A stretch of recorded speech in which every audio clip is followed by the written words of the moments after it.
Puji Tuhan. Pada kesempatan kali ini kita akan merenungkan satu kebenaran firman Tuhan dengan satu tema, penuhlah sukacitaku. Kita dasari dalam kebenaran firman Tuhan di dalam Filipi 4 ayat yang keempat.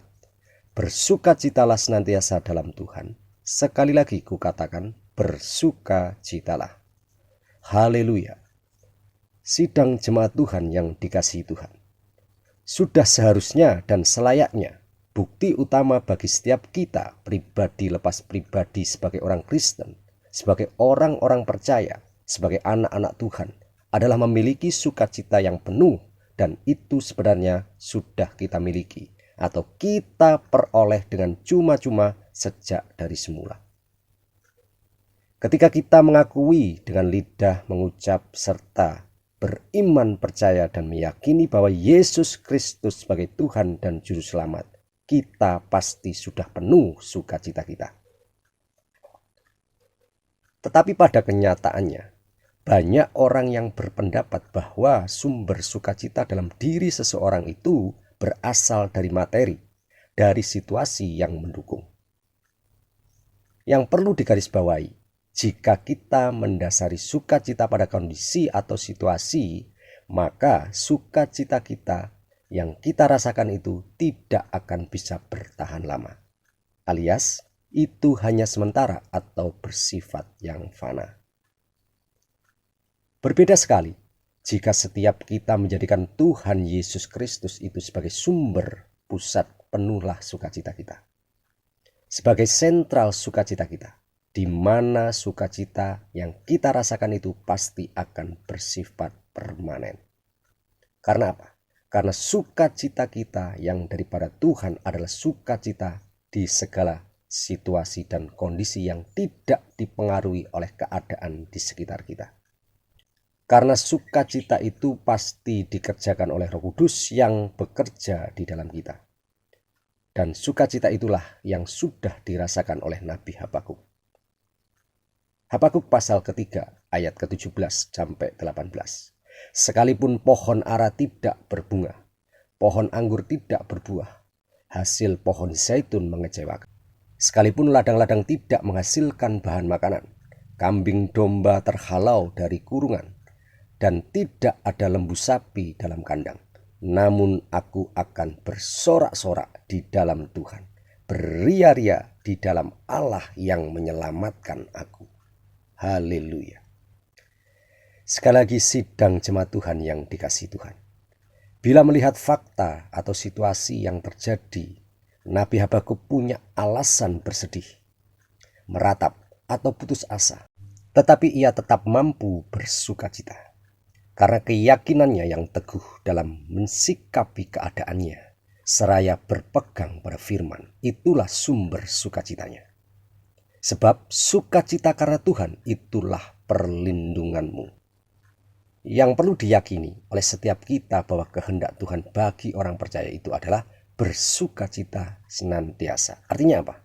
Harus penuhlah sukacita kita. Bukan saja dalam waktu keadaan baik, waktu enak atau senang saja, tetapi juga dalam waktu yang sulit atau susah sekalipun. Kita harus tetap bersukacita. Seperti Rasul Paulus dan Silas, saat berada dalam penjara dengan kaki terpasung, bukan untuk tidak bersukacita. Itu semua bukan alasan bagi Paulus dan Silas untuk tidak tetap bersukacita. Ini terbukti bahkan di tengah malam keduanya menyanyikan pujian bagi Tuhan.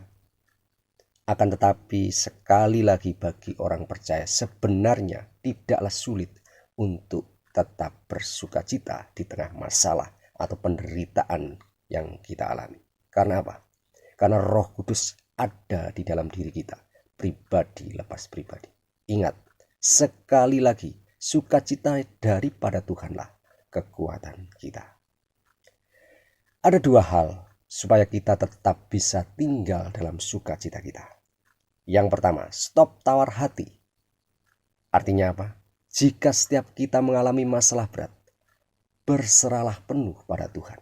Milikilah hati yang rela dengan tidak menghalalkan segala cara dunia dengan kita menjaga tetap tinggal dalam sukacita kita yang penuh dengan tidak sedikit pun tawar hati. Firman Tuhan di dalam Amsal pasal ke-24 ayat ke-10.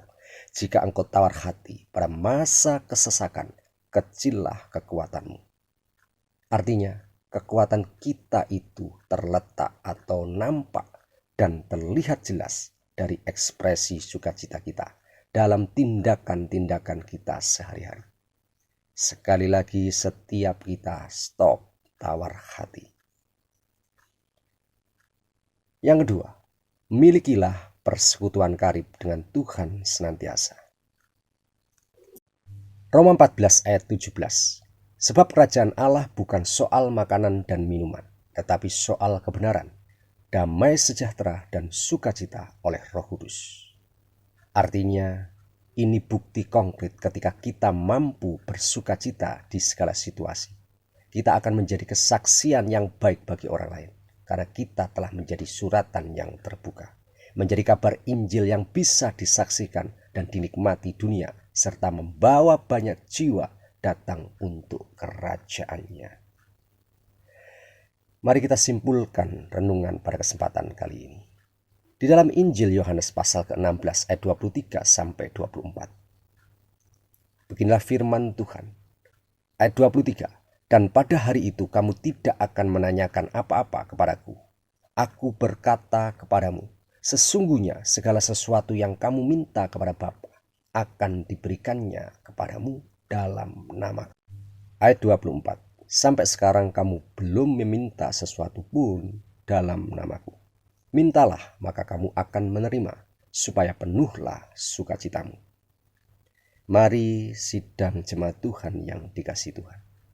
Setiap kita pribadi lepas pribadi sesegera, bahkan setiap hari setiap saat, mulai minta kepada Roh Kudus memenuhi hati kita.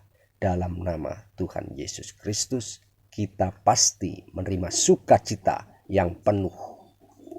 Kita pasti menerima sukacita yang penuh untuk menghadapi dunia yang tidak menentu ini. Dengan iman, percaya dan yakin, Tuhan sanggup merubah ratap tangis menjadi sukacita yang penuh. Haleluya. Amin. Mari kita berdoa. Segala hormat dan syukur kami kepada Tuhan. Kami mengucap syukur atas berkat-Mu pada saat hari ini. Kami yakin percaya kami diajarkan untuk penuh sukacita kami. Kami tidak boleh tawar hati. Kami harus memiliki persekutuan yang karib dengan Tuhan senantiasa. Itulah sumber sukacita kami. Berkati bangsa Indonesia, Kota Malang dan sekitarnya. Berkati pengembalaan yang ada di GBDI Lembah Dieng. Berkati Bapak Gembala sekeluarga. Berkati hamba-hamba Tuhan. Berkati sidang jemaat-Mu. Hanya di dalam nama Yesus Kristus, berkat secara jasmani, rohani, dan berkat secara jiwani sudah ada di dalam setiap pribadi lepas pribadi sidang jemaat-Mu. Kami yakin percaya, kami lakukan perkara besar, kami diberkati secara finansial, kami diberkati secara dahsyat dan luar biasa. Hanya di dalam nama Yesus kami ucap syukur dan berdoa. Haleluya. Amin. Yesus, kekuatan